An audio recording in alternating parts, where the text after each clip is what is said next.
Good evening বন্ধুরা, কেমন আছো? আশা করি তোমরা সবাই ভালো আছো। তো আমিও ভালো আছি।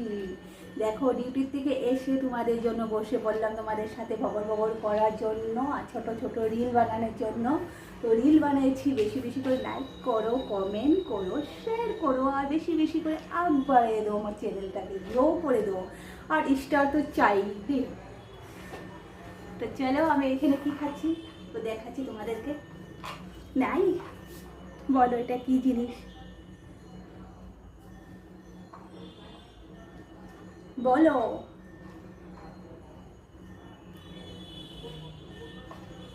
तस्वीर में